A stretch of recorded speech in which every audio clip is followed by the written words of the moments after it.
Hello दोस्तों, कैसे हो आप सब। आशा है आप सब ठीक होंगे। दोस्तों, एक और बड़ी खबर है। श्रम और रोजगार मंत्रालय ने कल यानी 30 मई 2021 को PIB दिल्ली के माध्यम से प्रकाशित किया है। तो जो दोस्त इस चैनल पे पहली बार आए हैं, कृपया कर चैनल को पहले सब्सक्राइब कर ले ताकि इस प्रकार की जानकारियाँ आपके समक्ष समय समय पे मिलता रहे। तो दोस्तों, चलिए खबर की ओर चलते हैं। श्रम मंत्रालय ने कोविड-19 के चलते मरने वाले श्रमिकों के आश्रितों के लिए बड़ी सामाजिक सुरक्षा राहत की घोषणा की है।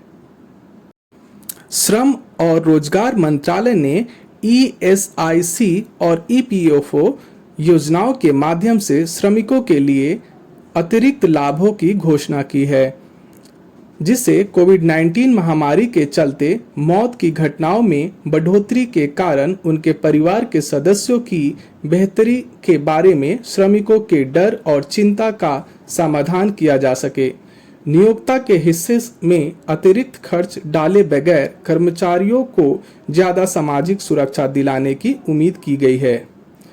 वर्तमान में ESIC के तहत बीमित व्यक्तियों IP के लिए मौत या काम की वजह से चोट के कारण बीमित व्यक्ति की अक्षमता के बाद श्रमिक की औसत दैनिक मजदूरी के 90% के बराबर पेंशन पति या पत्नी और विधवा मां के जीवन भर के लिए और बच्चों के लिए 25 वर्ष की कम उम्र होने तक के लिए उपलब्ध है। वहीं बच्ची यानी लड़की के लिए यह उनकी शादी होने तक के लिए है। ESIC योजना के तहत बीमित व्यक्तियों IP के परिवारों की सहायता करने के लिए यह निर्णय लिया गया है कि IP के परिवार के सभी श्रमिक सदस्य जो ESIC के ऑनलाइन पोर्टल में कोविड बीमारी के निदान और इस रोग के कारण बाद में मौत से पहले पंजीकृत है, उन्हें भी काम के दौरान मरने वाले बीमित व्यक्तियों के आश्रितों को प्राप्त होने वाले लाभ और इसे समान स्तर पर ही हासिल करने के हकदार होंगे। यह निम्नलिखित पात्रता शर्तों के अधीन होगा, जैसा कि आप दोस्तों स्क्रीन पर देख पा रहे हैं। ये है दोस्तों, IP को ESIC ऑनलाइन पोर्टल पर कोविड रोग के निदान और इसके चलते होने वाली मौत से कम 3 महीने पहले पंजीकृत होना चाहिए। B, बीमित व्यक्ति निश्चित तौर पर वेतन के लिए नियोजित होना चाहिए और मृतक बीमित व्यक्ति के संदर्भ में कोविड रोग का पता चलने जिससे मौत हुई हो ठीक पूर्ववर्ती 1 साल के दौरान कम से कम 78 दिन का अंशदान होना चाहिए। बीमित व्यक्ति जो पात्रता की शर्तों को पूरा करते हैं और कोविड बीमारी के कारण उनकी मृत्यु हो गई है, उनके आश्रित अपने जीवन के दौरान बीमित व्यक्ति के औसत दैनिक वेतन का 90% मासिक भुगतान प्राप्त करने के हकदार होंगे। यह योजना 24/3/2020 यानी 24 मार्च 2020 से 2 वर्ष की अवधि के लिए प्रभावी होगी। EPFO की कर्मचारी जमा सहबद्ध बीमा योजना EDLI के तहत इस योजना के सदस्य की मौत होने पर उनके परिवार के सभी जीवित आश्रित सदस्य EDLI के लाभों को हासिल करने के योग्य होंगे।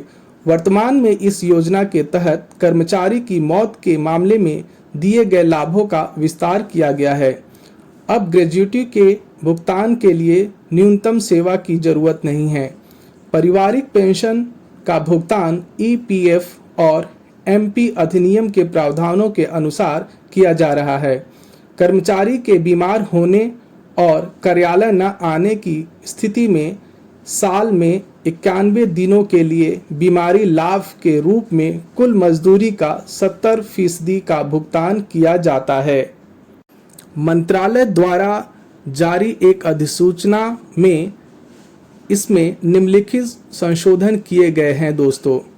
ये है, मृतक कर्मचारी के परिजनों को मिलने वाली अधिनियम लाभ राशि को 6 लाख से बढ़ाकर 7 लाख कर दिया गया है दोस्तों। बी है, मृतक कर्मचारी के पात्र परिवार के सदस्यों को 2.5 लाख रुपए का न्यूनतम आश्वासन लाभ जो अपनी मौत होने से पहले एक या अधिक प्रतिष्ठानों में 12 महीने की निरंतर अवधि के लिए सदस्य था। मौजूदा प्रावधान में एक प्रतिष्ठान में 12 महीने एक लगातार रोजगार का प्रावधान है।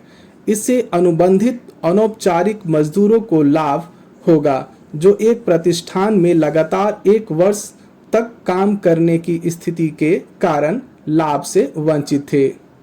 सी है दोस्तों, 15 फरवरी 2020 से पहले के प्रावधान के मुताबिक 2.5 लाख रुपए मुआवजे के प्रावधान की बहाली। डी है दोस्तों, आगामी 3 वर्षों में एक्चुअरी ने अनुमान लगाया है कि पात्र परिवार के सदस्यों को वर्ष 2021-22 से 2023-24 तक EDLI फंड से 2185 करोड़ रुपए का अतिरिक्त लाभ मिलेगा। ई है दोस्तों, योजना के तहत मृत्यु के कारण होने वाले दावों की संख्या प्रति वर्ष लगभग 50,000 परिवार होने का अनुमान लगाया गया है। इसमें लगभग 10,000 श्रमिकों की अनुमानित मौत को भी शामिल किया गया है जो कोविड के कारण हो सकती है। तो दोस्तों, ये कल्याणकारी उपाय उन श्रमिकों के परिवारों को बहुत जरूरी सहायता प्रदान करेंगे और उन्हें महामारी के इस चुनौतीपूर्ण समय में वित्तीय कठिनाइयों से बचाएंगे जिनकी कोविड-19 बीमारी के कारण मौत हो गई है। दोस्तों, मेरा उद्देश्य इस प्रकार के खबर आप तक पहुंचाने का यह है कि सरकार के द्वारा सहायता तथा चलाई गई योजनाओं का आपको पूरा लाभ मिल सके।